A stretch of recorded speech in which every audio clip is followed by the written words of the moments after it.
First time. Wow! Omega is back in Doctor Who! How exciting is that? But Omega died, Master. Did he, Cuddles? Did he? Yes, he did. You know he did. The doctor shot him in Amsterdam. Nisha and Tegan were with him. Remember?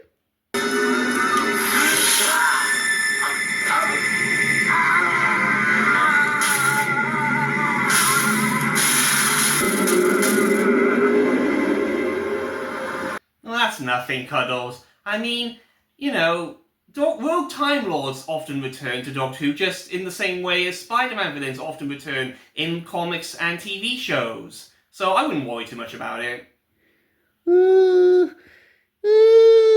If you say so, Master. But yes, Omega is back in Doctor Who! I wonder what Omega will look like in the new TV series.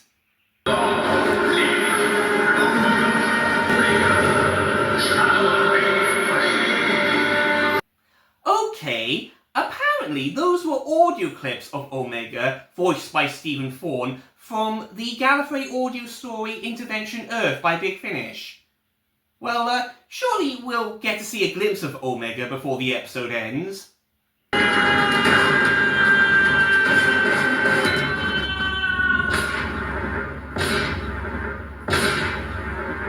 Are you serious? How can you cut like that? How can you cut before we get to see what Omega looks like in new series form? How can you tease us to wait for the second episode of this two-part story for us to get to see what Omega looks like?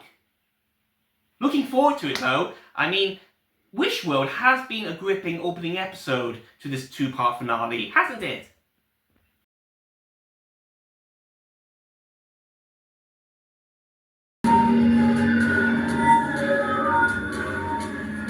The tomb of Omega, or his prison, his asylum. I suggest we find out.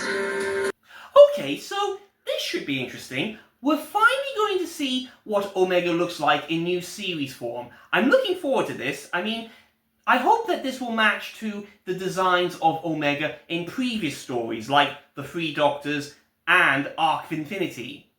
Without me, there would be no time travel. You and our fellow Time Lords would still be locked in your own time.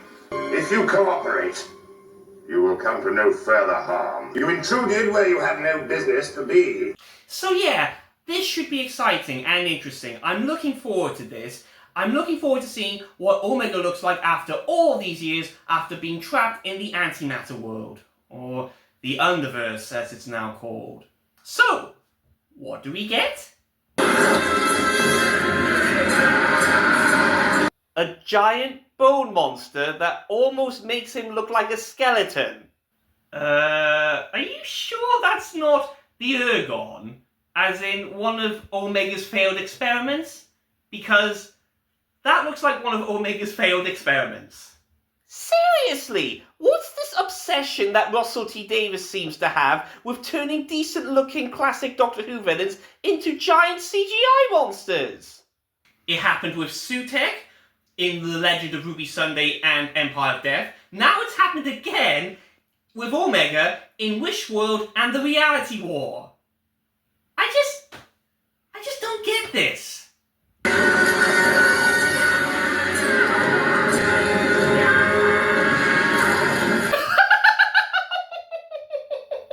I'm so sorry. I really am sorry. I really was laughing out loud when I saw that on the big screen. I mean, that is just so funny. The Rani getting eaten up by Omega.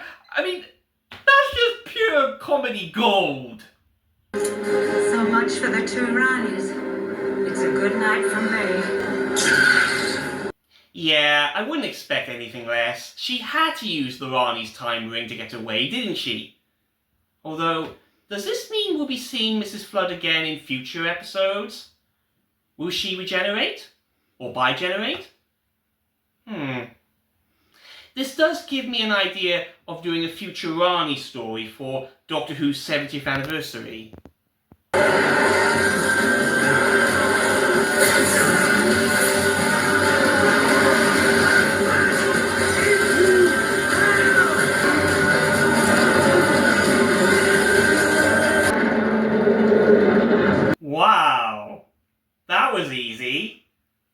Almost as if the build-up to Omega's reveal in the two-part finale was rather wasted.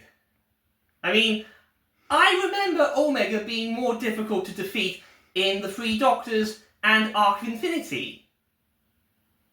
Did Russell T Davies ever understand Omega as a Doctor Who character to begin with?